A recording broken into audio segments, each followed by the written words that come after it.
Hi, book lovers. Today we're going to read with the Cat in the Hat all about deserts and the animals that live there. So get ready to learn and read with me.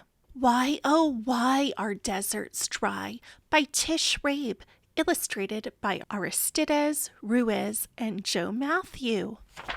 I'm the Cat in the Hat, and today is the day that we're off to see deserts. Let's leave right away.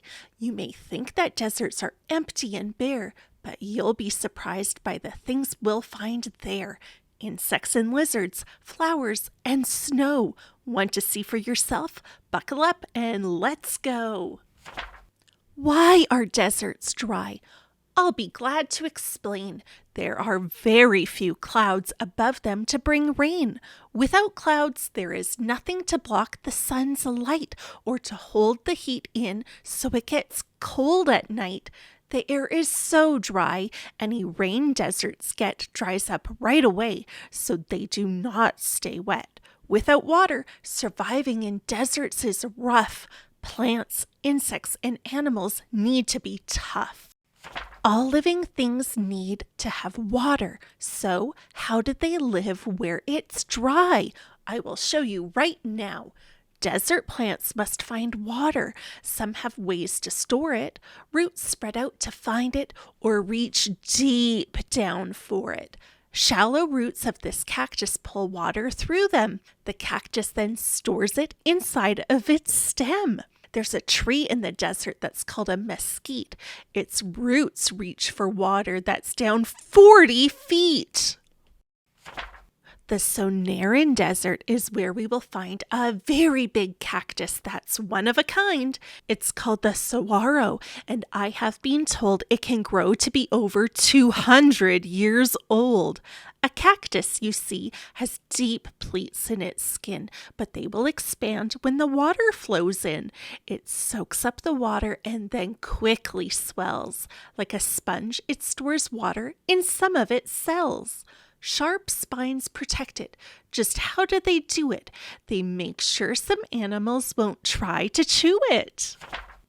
This Gila woodpecker knows very well that a cactus will serve as the perfect hotel. She pecks a small hole and then slips inside. It's cool and it gives her a safe place to hide. When she's ready to leave, well, I have little doubt someone else will move in after she has moved out. How do insects get water? What some of them do is get water that's inside the plants that they chew. These desert insects are honeypot ants. All year long, they collect the sweet nectar from plants. They store it inside them, and then they feed it to ants who are hungry whenever they need it. The Namib Desert gets rain rarely, and yet fog comes from the sea and makes everything wet. Here the fog-basking beetle has a way to survive, getting water it needs to help it stay alive. It tilts its abdomen up. Water droplets soon slide down its body and into its mouth, open wide. Animals differ in the food that they eat and in the ways they keep cool in the dry desert heat. In the daytime, small animals stay underground. Later on, when it's cooler, they move above ground. This cute fennec fox's furry-soled feet help him walk on hot sand. His big ears let out heat. Kangaroos lick their arms to help cool off their skin. Then each digs a hole in the ground and climbs in. We asked this lizard how he spends his days. Each morning, he's warmed by the sun's gentle rays. By midday, it's hotter and it's time to hide. He slips into his burrow and goes deep inside.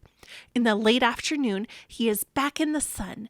It is not as hot now, and the day's almost done. Then he's back in his burrow to sleep through the night.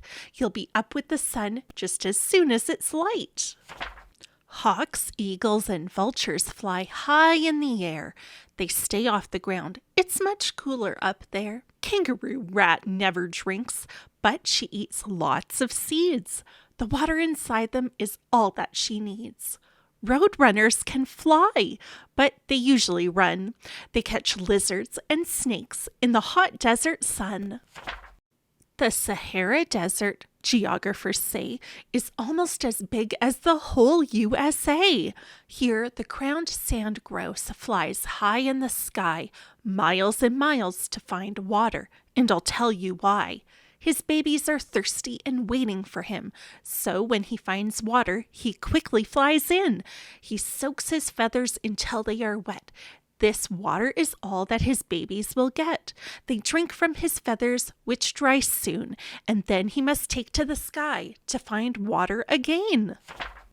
Out here in the desert, when wind starts to blow, there are few plants to help hold the sand down, and so the wind blows the sand, which forms into dunes. It makes shapes in the sand like these crescent moons. What's this nomad wearing? It's called a burnous. It protects him from the sun. It is long and it's loose. People called nomads spend their whole lives here. They move place to place and keep moving all year. In the Mojave Desert, plants bloom, grow, and die, but they leave seeds behind in the ground, and that's why, when it rains, these seeds burst into flowers so bright there's a rainbow of colors, a beautiful sight. They will not live long, but before it is over, there are lilies, primroses, sunflowers, owl clover. Some flowers stay open for only one day. Hummingbirds drink their nectar and then fly away. In the shimmering heat of the sun's burning glare, you may think you see something that's not really there. This is called a mirage. It's a bit like a dream. Things you think you are seeing are not what they seem. When you get a bit closer, things fade out of sight. They were not there at all. It's a trick of the light. In a dry, dusty desert, if you suddenly see something green up ahead, like some plants or a tree, this is called an oasis. Where these plants are growing, somewhere in the ground, there is water that's flowing. Some deserts are hot in the sun's burning light, but the temperature falls and it gets cold at night. Then the world comes alive with owls, foxes, and bats, coyotes and rabbits, mice, deer, and rats.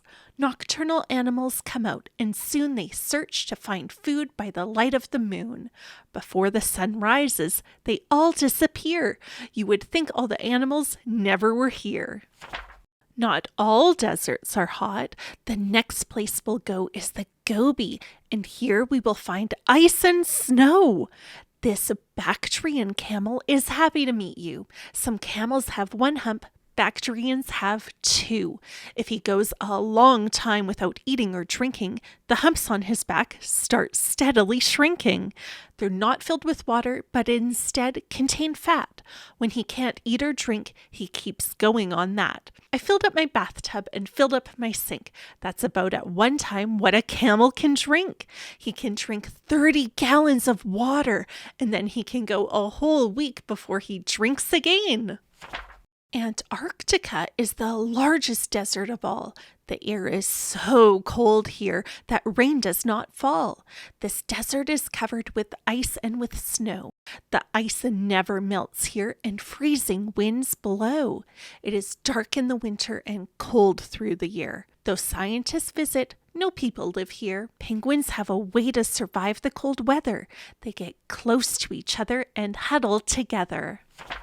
Today you've seen things that few people will see, and I am so happy you saw them with me. A desert, it's true, is a harsh habitat, but I hope you've discovered it's much more than that. No day in a desert is ever the same, and once you've been there, you are glad that you came. Wow, I learned so much about deserts. I hope you learned a lot too. Have you ever been to a desert, or maybe you live in one? I can't wait to read with you again.